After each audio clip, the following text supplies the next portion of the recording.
नमस्कार, बिहार की बात में आपका स्वागत है। मैं हूं पंकज कुमार। इस खास पेशकश में हम चर्चा करेंगे, जी हां, इस खास पेशकश में हम बड़ी खबर की चर्चा करने जा रहे हैं और निश्चित तौर पर बिहार के लोगों को इसका इंतजार होगा। हम आपको बता दें कि एनडीए में सीट के बंटवारे को लेकर मोटे तौर पर सहमति बन गई है। प्रायोजक हैं cancer healer centre, a new beginning. खास तौर पर जो दो बड़ी पार्टियां हैं उनके बीच में सहमति मोटे तौर पर बन गई है और यह हम आपको बताना चाहेंगे कि दरअसल 200 सीटों का बंटवारा जो है वो जेडीयू और बीजेपी के बीच में होगा, लेकिन किस तरीके से होगा यह भी हम आपको बताने जा रहे हैं। और साथ ही साथ इसका मतलब क्या है कि जिसकी चर्चा हमने कुछ दिन पहले किया था कि जेडीयू 122 सीट पर लड़ने जा रही है, तो ऐसा होने नहीं जा रहा है। और साथ ही साथ आपको बता दें कि एलजेपी को कितनी सीटें मिलने जा रही है, राष्ट्रीय लोक मोर्चा को कितनी सीटें मिलने जा रही है, मतलब चिराग पासवान की पार्टी को कितनी सीटें मिलेगी, जीतन राम मांझी की पार्टी को कितनी सीटें मिलेंगी, जेडीयू कितनी सीटों पर लड़ेगी और साथ ही साथ बीजेपी कितनी सीटों पर लड़ेगी और उपेंद्र कुशवाहा कितनी सीटों पर लड़ेंगे, इस पर मोटा मोटी चर्चा हो चुकी है। औपचारिक ऐलान बाकी है। इसमें कुछ थोड़ा बहुत फेरबदल हो सकता है लास्ट टाइम में, पर कहा जाए तो एक मोटे तौर पर सहमति बन गई है। और वही बात हम आपको बताने जा रहे हैं कि आखिरकार आने वाले चुनाव में क्या कुछ होने जा रहा है। और दरअसल यही वजह है कि अब नीतीश कुमार खुल करके कह रहे हैं कि हम पहले गलती कर रहे थे, अब गलती नहीं करेंगे, अब हम बीजेपी के साथ ही बने रहेंगे। एक बात और कहा जा रहा था, कई बार आरजेडी के नेता बोल जाते हैं कि नीतीश कुमार इधर आने वाले हैं, मीडिया में बहुत तरह की चर्चा भी चलती है, लेकिन ऐसा होने नहीं जा रहा है। ये बात आप जान लीजिए, नीतीश कुमार एनडीए के साथ ही रहेंगे। पोस्ट इलेक्शन क्या होगा वो बात दूर की है, लेकिन चुनाव तक नीतीश एनडीए में रहेंगे और सीटों के बंटवारे को लेकर के औपचारिक तौर पर सहमति भले ही ना बनी हो, लेकिन मोटे तौर पर सहमति बन चुकी है और वो सारा डिटेल हम आपके साथ शेयर करने जा रहे हैं। इसलिए आप बने रहिए हमारे साथ। और हमारे साथ जो कुछ मेहमान शामिल हो रहे हैं उनसे आपका परिचय करा दें। हमारे साथ वरिष्ठ पत्रकार फैजान अहमद साहब जुड़ रहे हैं, आपका बहुत स्वागत है सर। और साथ ही साथ हमारे साथ वरिष्ठ पत्रकार पीयूष पंत जी जुड़ रहे हैं, आपका भी बहुत स्वागत है सर। सबसे पहले फैजान अहमद सर, मैं आपसे यह पूछना चाहूंगा कि क्या जो ये बातें मेरे सूत्र बता रहे हैं कि 200 सीटों का बंटवारा दोनों के बीच में होना है और लगभग बराबर सीटों पर ही दोनों लड़ने जा रहे हैं, मतलब 100 सीटें ही दोनों को मिलेंगी, तो इसका मतलब यह है कि जिस तरीके से चिराग पासवान 50 सीट की मांग कर रहे थे, क्या आपको उसकी संभावना कहीं पर दिखाई पड़ती है? मेरी जानकारी में तो नहीं है। और जहां तक हिंदुस्तानी आवाम मोर्चा और राष्ट्रीय लोक मोर्चा की बात है, तो निश्चित तौर पर उनको भी 15-16 सीटों के बीच में ही आपस में बंटवारा करना पड़ेगा। तो क्या आपको लगता है कि जो मेरी खबर है और जिस तरह की चर्चा चल रही है कि 200 सीट दोनों के बीच में बटेगा और लगभग बराबर सीट पर दोनों लड़ने जा रहे हैं, आपको लग रहा है प्रैक्टिकली यही संभव होने जा रहा है? पंकज जी, देखिए, आपके सूत्र जो बता रहे हैं उसमें किसी हद तक सच्चाई है। हालांकि देखिए, आप भी ये बात कह रहे हैं कि अभी ये मोटे तौर पर ही एक बात अभी है कि इतनी इतनी सीटों पर लड़ सकते हैं, क्योंकि अभी इन पार्टियों के, खासतौर से जेडीयू और बीजेपी के टॉप लीडर्स के बीच में सीटों के बंटवारे को लेकर कोई भी हाई लेवल मीटिंग अभी तक नहीं हुई है। उसके बाद फिर जब उनकी हाई लेवल मीटिंग होगी, उसके बाद फिर उसमें चिराग पासवान को भी इन्वॉल्व किया जाएगा, जीतन राम मांझी को भी इन्वॉल्व किया जाएगा और उपेंद्र कुशवाहा को भी इन्वॉल्व किया जाएगा। क्योंकि देखिए, अभी बहुत ही प्री मैच्योर है ये कहना कि कुछ अभी एग्रीमेंट लोग का हो गया या कुछ डीलिंग हो गई है, कुछ इस तरह की बात चली हो।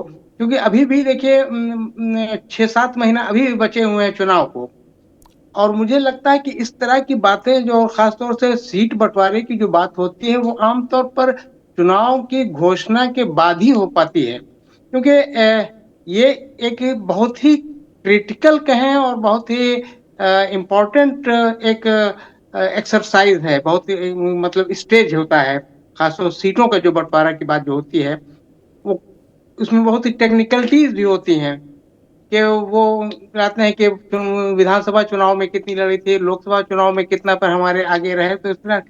लेकिन ये तो बात आपके पिछले प्रोग्राम में भी मैंने कही थी कि 122 की अगर कहीं भी इस तरह की बात है तो वो प्रैक्टिकल नहीं है वो।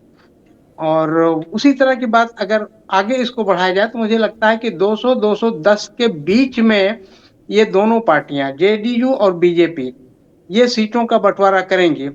अब बचेंगी जो 30, 33-35 सीटें, तो उसमें फिर वो जीतन राम मांझी हैं, उसमें चिराग पासवान है और ये उपेंद्र कुशवाहा, ये 3 पार्टियों को इसमें जो मिलने जा रहा है वो मिलेगा। लेकिन पहला जो बंटवारा का जो सबसे पहला स्टेज होगा वो जेडीयू और बीजेपी के बीच में होगा।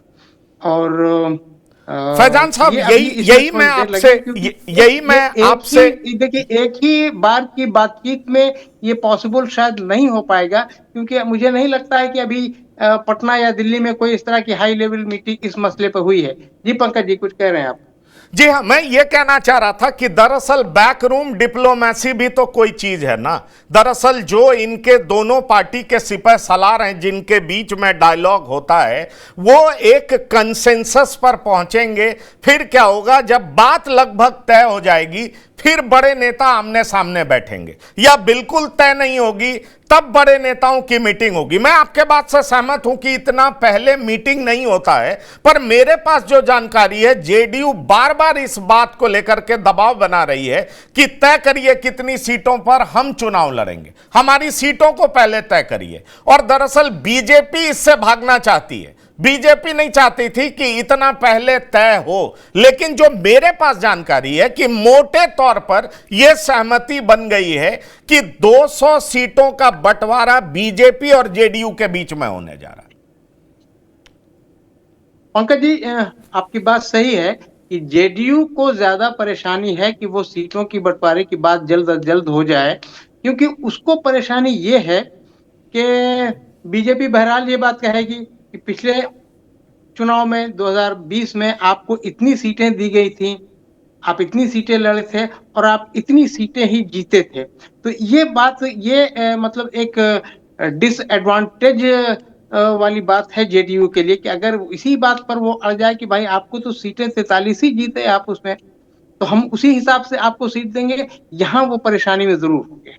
दरअसल हम आपसे बताएं, जो हमारे पास जानकारी है, पीयूष पंजी मैं आ रहा हूं आपके पास, हमारे पास जो जानकारी है कि यह बात जेडीयू को कही गई, लेकिन जेडीयू का जवाब यह था कि आपको भी पता है कि पिछली बार हम 43 पर आए तो उसकी वजह कौन थे। यह बात बीजेपी को बताया जा रहा है। साथ ही साथ बीजेपी उस तरीके से दबाव बनाने की भी स्थिति में नहीं है, क्योंकि एक तो बिहार चुनाव में नीतीश कुमार का साथ चाहिए, दूसरी बड़ी बात यह है कि केंद्र में नीतीश कुमार का समर्थन भी चाहिए, तीसरी बड़ी बात यह है कि ज्यादा दबाव आप नीतीश कुमार पर डालेंगे तो आपको नीतीश कुमार की आदत से बीजेपी भली भांति परिचित है कि नीतीश कुमार किसी को बर्दाश्त नहीं करेंगे। अगर उनके मन माफिक चीजें नहीं होंगी, थोड़ी बहुत ऊपर नीचे हो सकती है, अगर नहीं होगी तो निश्चित तौर पर वो पलटी मार देंगे। देख लीजिए 2019 में एक मंत्री बनाया गया, इन्होंने क्या किया, 20 में ठीक है 7 तो लड़ गए, 22 में जवाब दे दिया, और जवाब देने की कई सारी वजह थी। तो इसीलिए एक जो मोटे तौर पर सहमति की बात जो मेरे सामने आई है वो यही है, वो मांग भले ही रहे थे 122 सीट, उनको हवाला दिया गया कि आप 43 पर जीते हैं और इस बार हमारे साथ एलाइज बहुत ज्यादा हैं, इसलिए 100 सीट के आसपास उनको मिलेगा। हो सकता है 2-4 सीट वो ज्यादा लड़ लें, ये कम लड़ लें। वैसे मेरे पास जानकारी है कि लगभग बराबर सीट पर दोनों लड़ने जा रहे हैं। फैजान अहमद साहब। जी नहीं, सही है, क्योंकि वो अगर वो 43 वाली बात अगर वो उठाई उन्होंने तो तब तो फिर कहेंगे कि भाई आप 70-75 सीट पर लड़िए, उससे ज्यादा नहीं देंगे। लेकिन ऐसा नहीं होने जा रहा है, क्योंकि नीतीश कुमार बहरहाल इसके लिए तैयार नहीं होंगे और नहीं है तैयार, क्योंकि उन्हें ये लगता है कि भाई हम कम सीटें अगर मेरी आई तो उसकी वजह किसी न किसी हद तक बीजेपी ही उसका कारण बना। उनकी सीटें हारने का। तो मुझे लगता है कि जहाँ इस तरह की बातें हैं कि भाई उसकी जरूरत भी है, सेंटर में भी जेडीयू की जरूरत है बीजेपी को, बिहार में भी उनको नीतीश कुमार की जरूरत है, अकेले इलेक्शन लड़ने के अभी कोई सवाल ही नहीं पैदा होता है। तो उनको चाहिए उसका साथ, और वो साथ लेने के लिए नीतीश कुमार की कुछ शर्तें जरूर मान लेंगे। मेरे साथ पीयूष पंत जी भी हैं, वरिष्ठ पत्रकार हैं। पीयूष पंत जी, क्या आपको लगता है कि ये जो हमारे पास जानकारी है 200 सीटों का बंटवारा दोनों के बीच में होने जा रहा है, यही प्रैक्टिकल स्थिति है और इसमें नीतीश कुमार तैयार भी हो जाएंगे?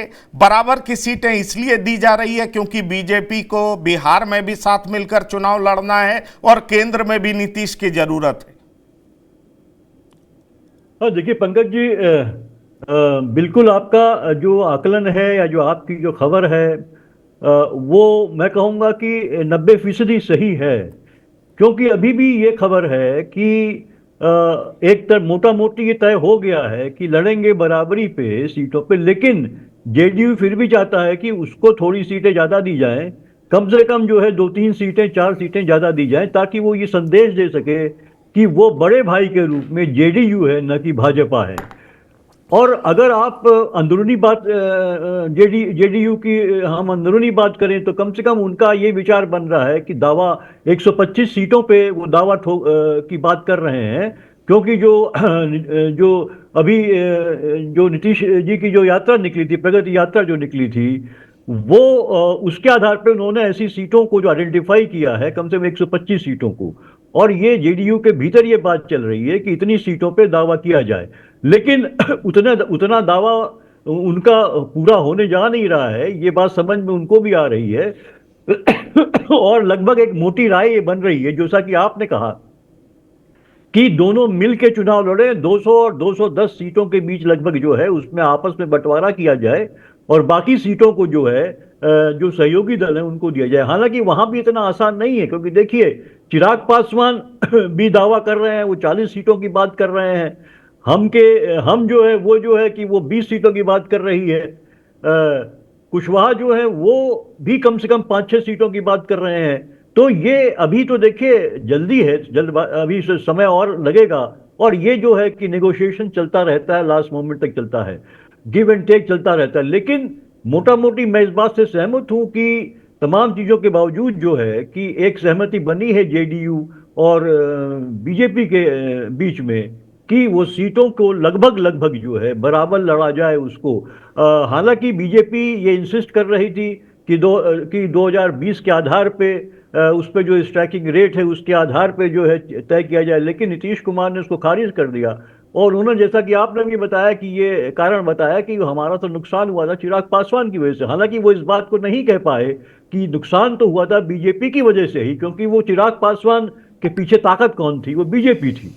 तो इस बार वो इंसिस्ट जरूर करेंगे, क्योंकि चिराग पासवान अब साथ में लड़ रहे हैं और जो है कि हम भी साथ लड़ रहे हैं। कुशवाहा का भी नुकसान किया था, कुशवाहा जी ने, ये भी नीतीश कुमार ने कहा था, 5-6 सीटों में उपेंद्र कुशवाहा ने नुकसान उनको पहुंचाया था।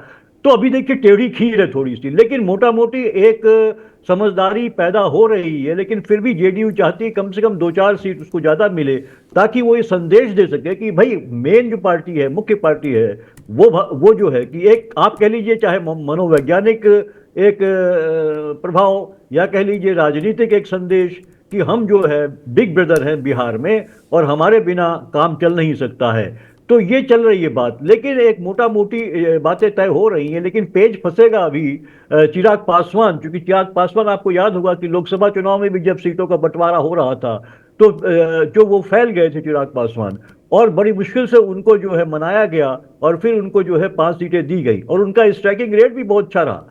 तो वो निश्चित रूप से इस बार जो है वो ये और सीटें मांगेंगे, कम से कम जो है वो चाहेंगे कि उनको 20 से 22 सीटें मिले हर हालत में।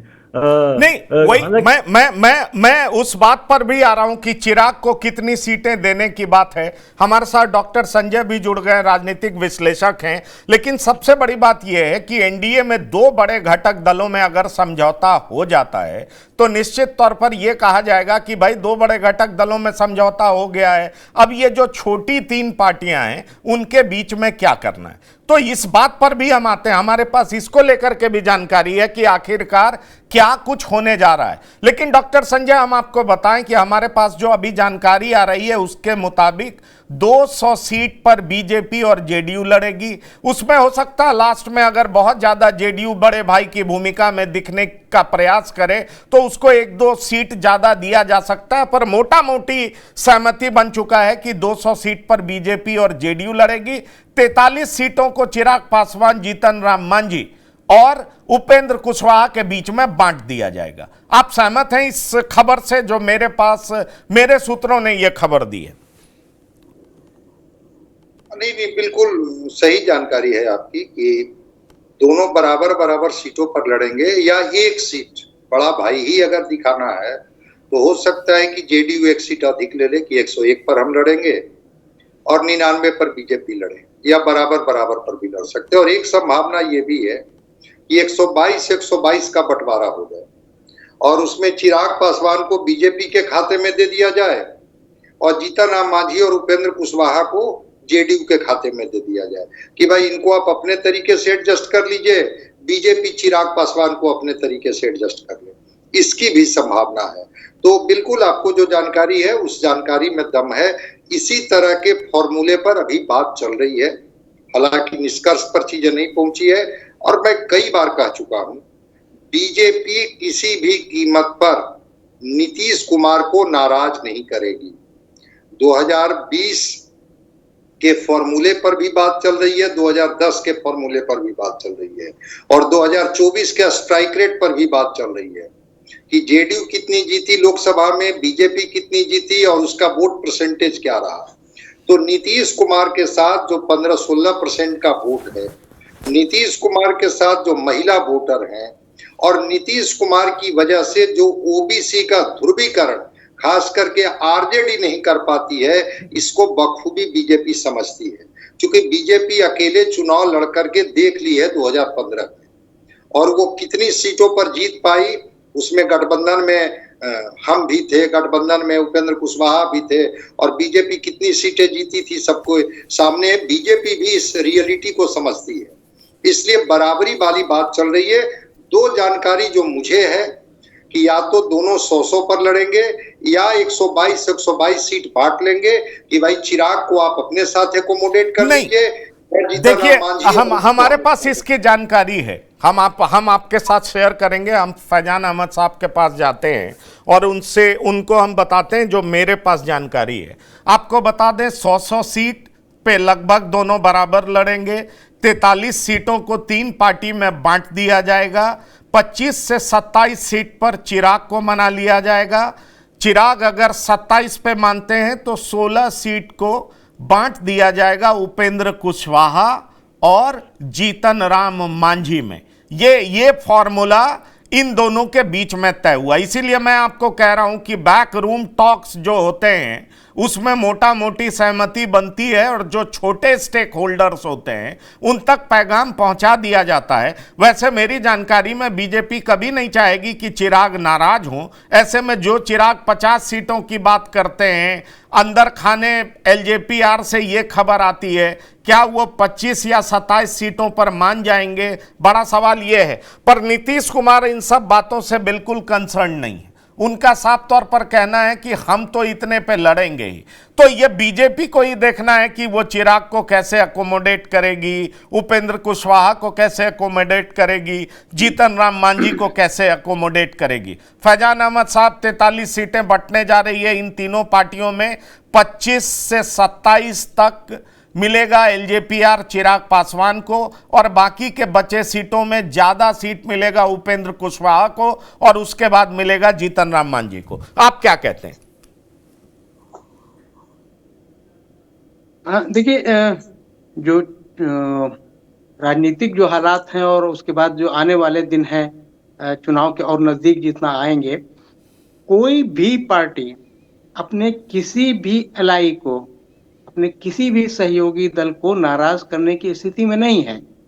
न तो बीजेपी नीतीश कुमार को नाराज कर सकते हैं, न नीतीश कुमार जीतन राम मांझी को नाराज कर सकते हैं, न बीजेपी चिराग पासवान को, ना मतलब कोई भी, सबको एकोमोडेट उसी में करना है। अगर ये 200 हो गया दो पार्टियों के बीच में, तो बचा 43। अब देखिए, डिमांड तो बहुत होता है, हर पार्टी अपना क्लेम करती है कि हमको इतना सीट मिलना चाहिए, इतना सीट। अगर वो क्लेम करने का अगर वो मान लिया जाए तो फिर 243 सीट में ये बात नहीं हो सकती है, तब तो उसके लिए फिर 300 सीट चाहिए। तो जो है उसमें 200 अगर इसमें बढ़ जाता है दो पार्टियों में, और 43 में मुझे आपकी बात सही लग रही है कि एलजेपी को सबसे ज्यादा सीट मिलेगी, क्योंकि लोकसभा चुनाव में उसका स्ट्राइक रेट 100% है। तो उसको ज्यादा सीट का वो कम से कम वो 30 सीट वगैरह की तो डिमांड करेंगे ही वो, क्योंकि 5 सीटें उनकी लोकसभा उन्होंने जीती, तो वो डिमांड करेंगे, लेकिन उतनी तो बहरहाल नहीं दी जा सकती हैं। तो मुझे लगता है कि 25 सीटें शायद मिल जाए, दी जाए, उनको मनाया जाए 25 सीटें लड़ने के लिए चिराग पासवान को। अब उसमें बची जितनी सीटें, तो उसमें नहीं, मैं आपकी इस बात से एग्री नहीं करता हूं कि कुशवाहा को ज्यादा प्रेफरेंस मिलेगा और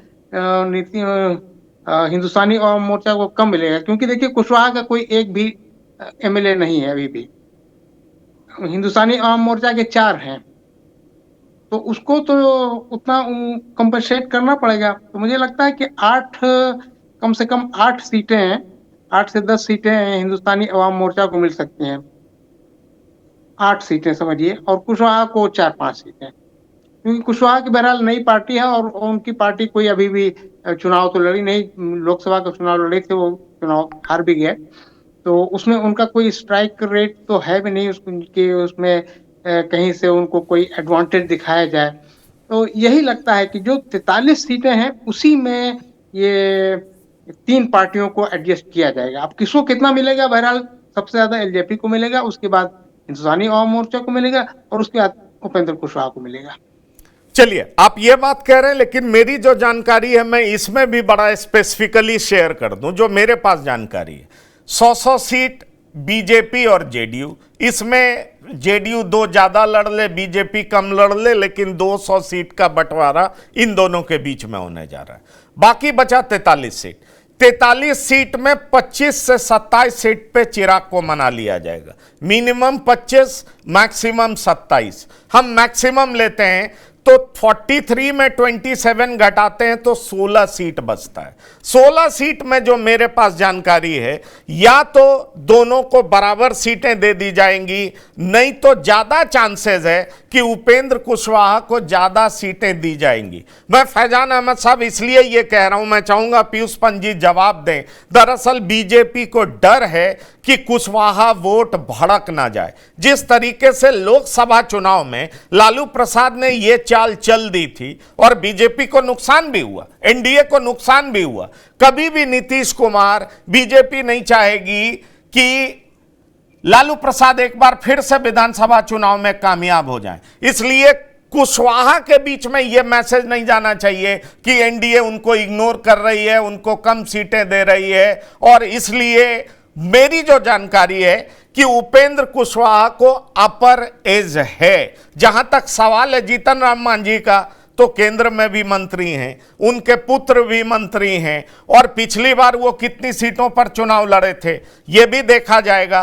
तो सवाल यह है उनका स्ट्राइक रेट क्या है, बहुत कुछ उनको दिया गया है। इसलिए कहा यह जा रहा है कि या तो बराबर या 1-2 सीटें ज्यादा चांसेस है कि उपेंद्र कुशवाहा ही ज्यादा सीटों पर लड़ेंगे। पीयूष पंत जी। नहीं पंकज जी, आपका आकलन सही है, क्योंकि ये एक बहुत बड़ा फैक्टर है। नहीं, ये मेरा आकलन नहीं है, मेरे सूत्रों द्वारा दी गई मतलब जानकारी है। हाँ, जो आपको जानकारी मिली है, मुझे लगता है वो उसमें एक महत्वपूर्ण जानकारी वो है इस संदर्भ से कि वोट बैंक की राजनीति के सापेक्ष जो है, क्योंकि कुशवाहा वोट बैंक जो है वो बहुत इंपॉर्टेंट है और एनडीए के लिए उसको रिटेन करना बहुत ज़रूरी है।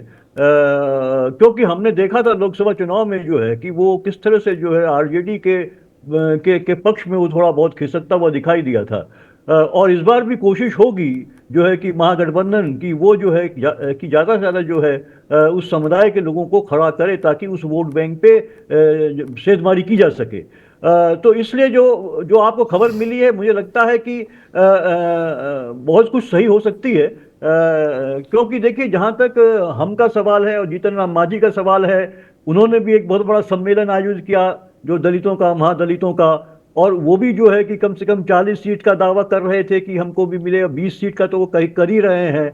लेकिन वही वो ये बात भी कह रहे हैं कि जो सम्मान हमें जो है कि मोदी जी ने और जो है नीतीश जी ने दिया है वो किसी कहीं नहीं मिलेगा हमें। तो कहीं ना कहीं वो एक कॉम्प्रोमाइज की स्थिति में भी दिखाई दे रहे हैं तमाम दावों के बावजूद। तो मुझे लगता है कि अब इसमें देखने वाली बात यह है कि लेकिन अगर आप स्ट्राइकिंग रेट देखें, अगर लोकसभा का अगर हम माने तो भी जो है कि जीतन राम मांझी का बेहतर रहा है कुशवाहा के कंपैरिजन में।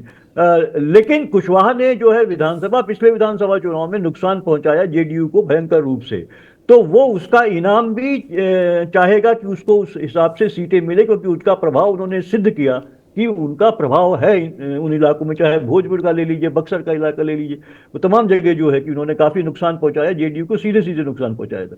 तो मुझे लगता है कि निश्चित रूप से एक बैलेंसिंग करके, क्योंकि देखिए इस समय जो है कि स्थितियां ऐसी है कि चुनौतियां मिल रही हैं, महागठबंधन की चुनौती भी मिल रही है एनडीए को, और नीतीश कुमार की भी अब पॉपुलैरिटी उतनी ज्यादा नहीं रही है जो तमाम जिस तरह से अभी सर्वेक्षण आ रहे हैं लगातार उस तरीके से, और उनका ग्राफ नीचे गिर रहा है। तो ऐसे में और जरूरी है कि हर वोट बैंक को अपने करीब लाया जाए, अब साधा जाए, और तो मुझे लगता है कहीं ना कहीं बैलेंस करके लगभग जो है सीटें ज्यादा दोनों को मिल सकती है। लेकिन अब देखना पड़ेगा कौन उनके लिए नजर में महत्वपूर्ण ज्यादा है, किसका वोट बैंक, और कितने वो संभावना कितनी बनती है, उस हिसाब से एक दो सीटें ज्यादा दी जा सकती हैं। वो चाहे उपेंद्र कुशवाहा को मिले, संभावना वही दिख रही है कि उपेंद्र कुशवाहा को ज्यादा सीटें दी जाएंगी, ताकि उनका वोट बैंक जो है खिसकने न जाए, क्योंकि वो खिसकने के कगार पे रहा है पूरी, हमने देखा लोकसभा चुनाव में। तो आप तक जो खबरें आई हैं, मुझे लगता है फिलहाल अभी के समय में, आगे क्या होगा कुछ नहीं कह सकते। हर दिन जो है राजनीति में एक नई करवट लेता है हर दिन, और तमाम समीकरण बनते बिगड़ते हैं, और तमाम निगोशिएशन चलते रहते हैं। तो आगे क्या होगा, लेकिन फिलहाल की अभी जो खबर आपके पास है, मुझे लगता है कि वो जो है कि कहीं ना कहीं जो है वो सही दिशा की ओर जाती हुई दिखाई दे रही है, सही दिशा की ओर। चलिए, आप इंडोर्स कर रहे हैं, लेकिन डॉक्टर संजय, आपको लग रहा है 25 से 27 पे चिराग मान जाएंगे हैप्पीली, या उससे ज्यादा उनका सीट बनता भी नहीं है? नहीं मानेंगे तो क्या करेंगे? पिछली बार कितनी सीटें इनकी आई थी? एक, और वो भी एक सीट जेडीयू में चली गई थी। तो रामविलास पासवान जी हो चाहे चिराग पासवान जी हो, अभी तक लोजपा कितनी सीटों पर जीतते रही है विधानसभा का चुनाव, चाहे वो गठबंधन में लड़े या अकेले लड़े। तो जो 243 का हाउस है, 243 के ही बंटवारा तो होगा।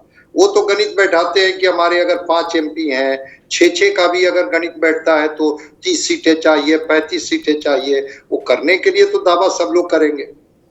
जीतन राम मांझी की एक अपनी दावेदारी है कि 4 विधायक तो अभी हमारे ऑलरेडी हैं, तो कम से कम इतनी सीटें चाहिए। दिल्ली में भी उनको नहीं सीट मिला, झारखंड में भी सीटें नहीं मिली, तो वो कह ही रहे थे कि ठीक है वहां हमारी ताकत नहीं थी, हमको लोगों ने इग्नोर कर दिया।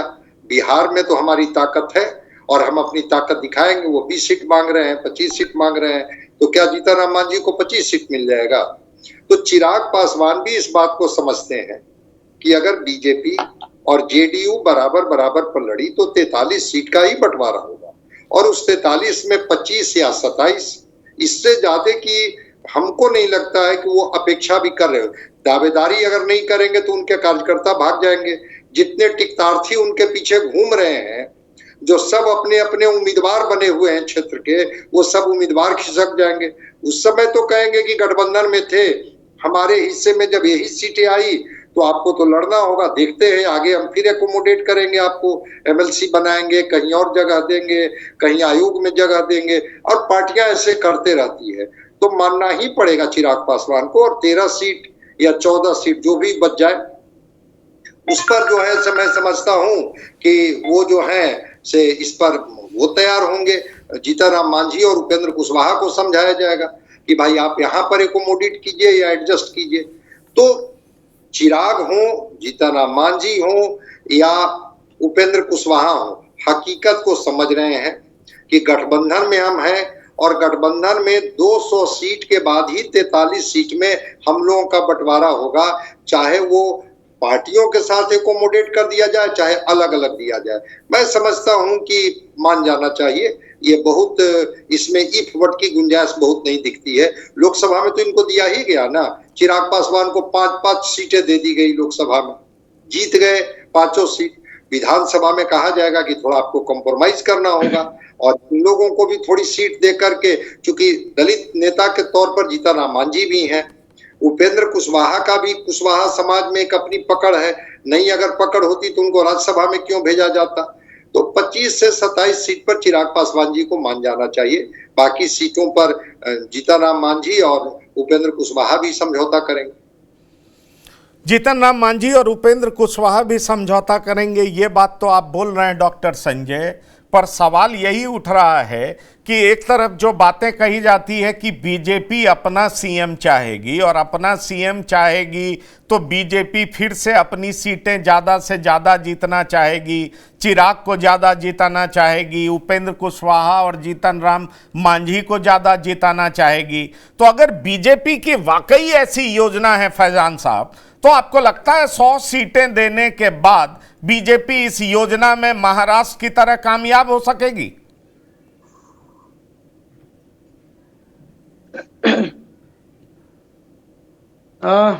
देखिए, वो गठबंधन कहें या अलायंस कहें, कितना भी मजबूत हो पार्टियों में, अंदर अंदर से ये हर अलायंस में और हर पार्टी में ये कोशिश होती रही है कि हम अपने सहयोगी दल को कैसे कमजोर करें, क्योंकि सहयोगी दल को कमजोर करके ही वो खुद को मजबूत बना सकते हैं। एक तजुर्बा जो 2020 के विधानसभा में चुनाव में हुआ और उसकी वजह से नीतीश कुमार को काफी कमजोर कर दिया गया, पॉलिटिकली भी कमजोर हो गए और उनका स्टेटस भी जो है वो उतना, उनकी टीआरपी भी काफी गिर गई, उनका स्टेटस भी हो गया। तो ये तो एक्सपेरिमेंट एनडीए में हुआ है। हम इस बात को बिल्कुल ही रूल आउट नहीं कर सकते हैं कि इस तरह का एक्सपेरिमेंट आगे नहीं होगा।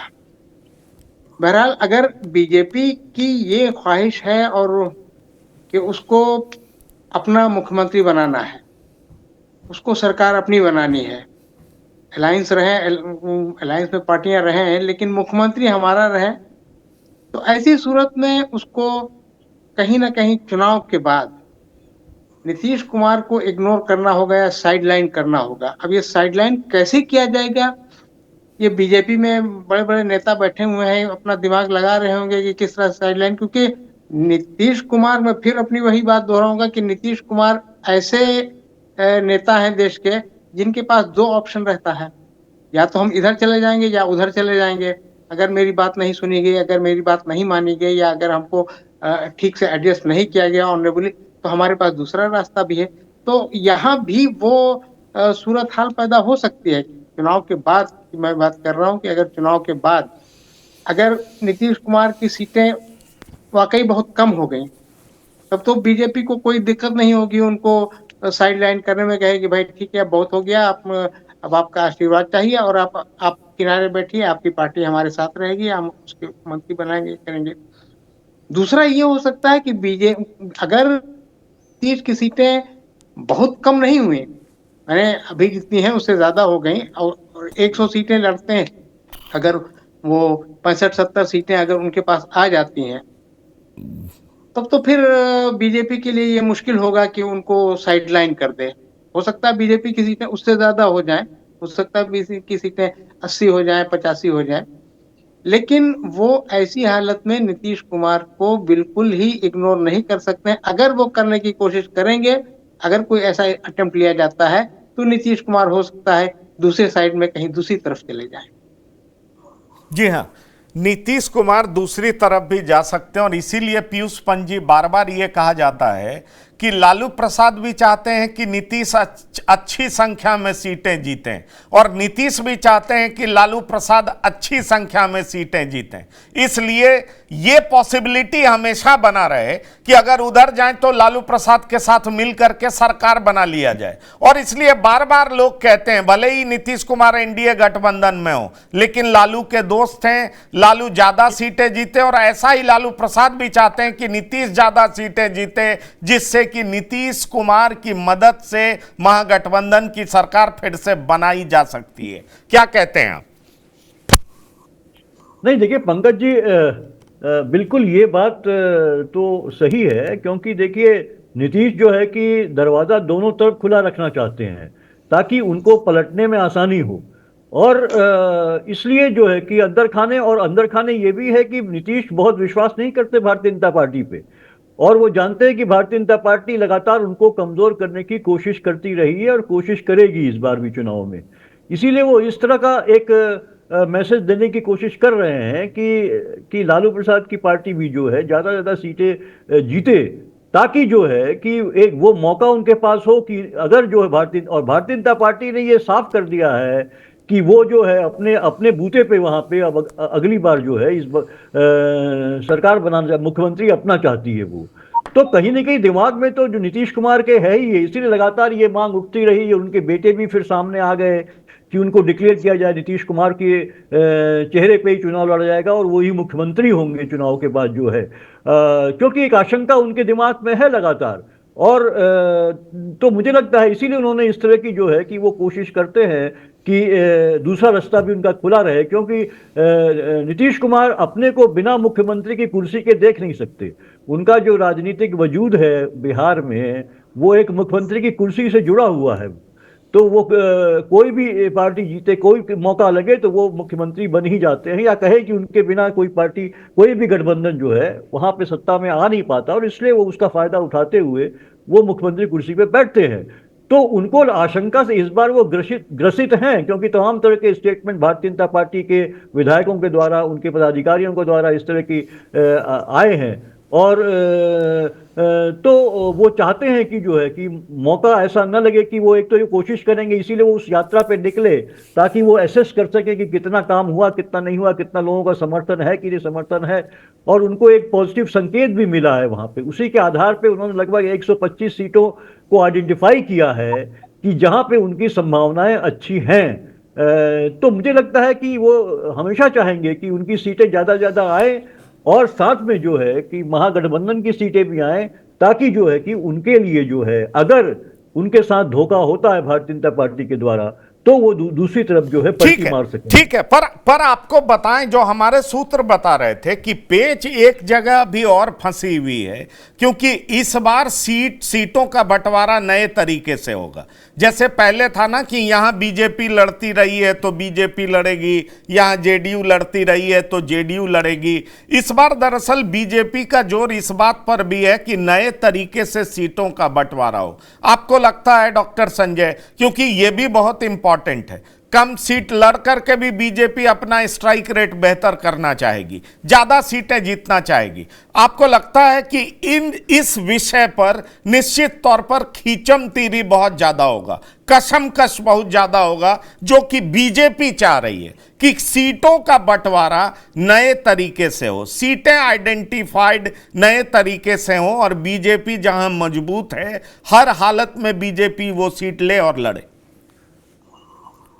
नहीं, इस तरह की संभावना है, और इस तरह की बात चल भी रही है कि वैसी सीटें जहां पर बीजेपी की अर्थमेटिक, बीजेपी की केमिस्ट्री ज्यादा मजबूत है, वहां पर बीजेपी कह रही है कि हम लोग सीटों की अदला बदली कर लें।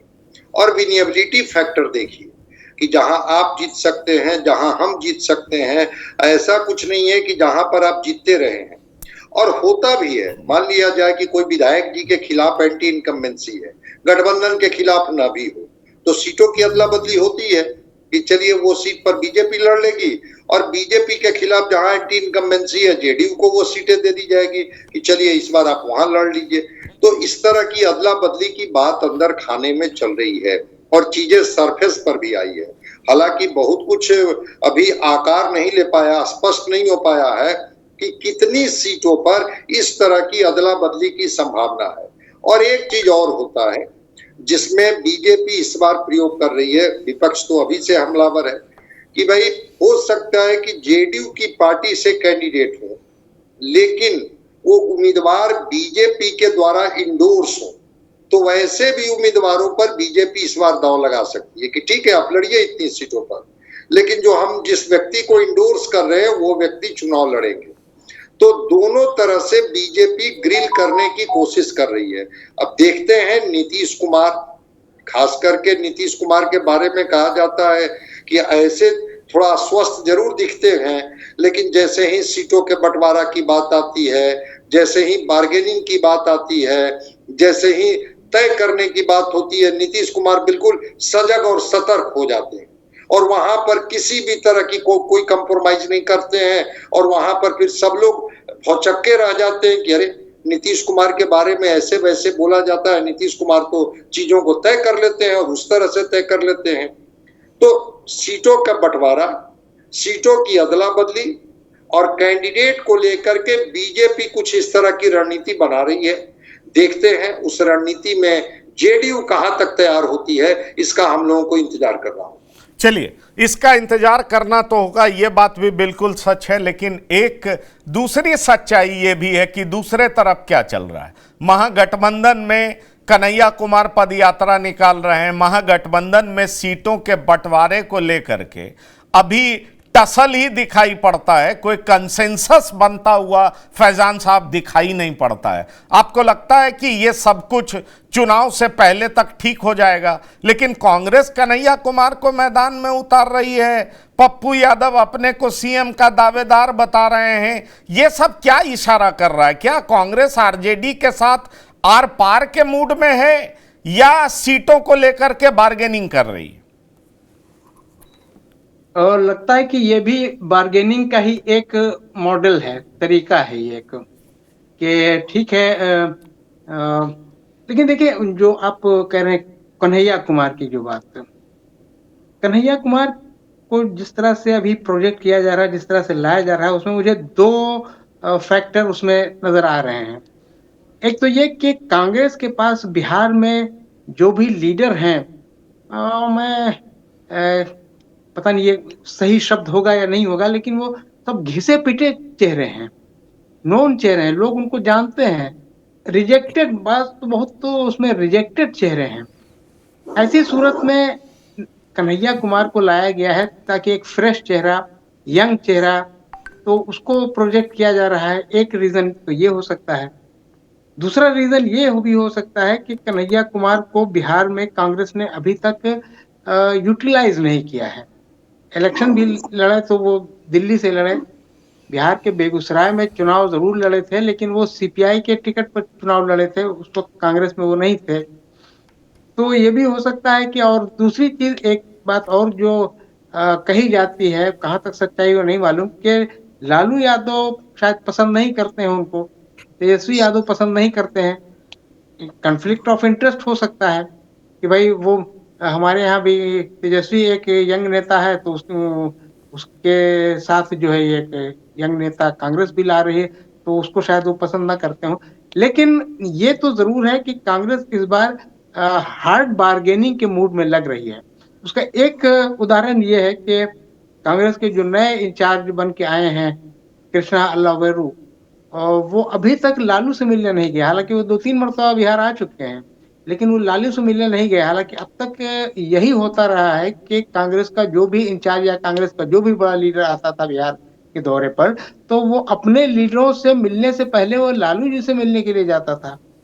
और खासतौर से चुनावी जब वर्ष हो और चुनाव की बात जब हो रही हो, तो ऐसी हालत में तो कांग्रेस को तो या कांग्रेस के जो भी लीडर हो, उनको तो लालू जी से ही जाकर के बात करना होगा, क्योंकि अलायंस तो उन्हीं से करना है। देखिए, अब फिर वही देखिए, यहाँ भी सिचुएशन है, कांग्रेस भी इस पोजीशन में नहीं है कि अकेले चुनाव लड़ सके, जिस तरह और दूसरी पार्टियां भी इस पोजीशन में नहीं है कि वो अकेले चुनाव लड़ सके। ना आरजेडी अकेले लड़ सकती है, ना जेडीयू, ना बीजेपी, कोई भी बिहार में पार्टी अकेले चुनाव लड़ने की पोजीशन में, या वो लगता है कि वो सेफ, उसके लिए पैसेज नहीं होगा अकेले चुनाव लड़ना। इसलिए कांग्रेस एक नए चेहरे को ला करके ये दिखाना चाह रही कि भाई हम अपने रिवाइवल की भी कोशिश कर रहे हैं।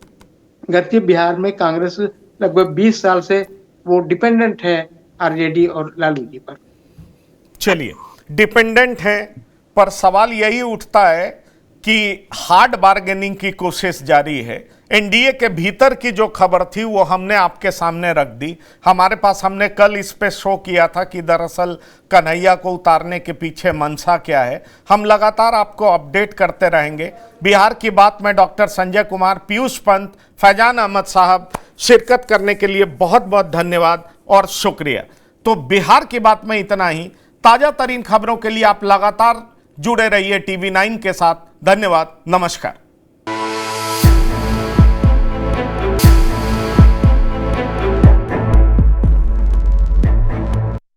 प्रायोजक हैं cancer healer centre, a new beginning.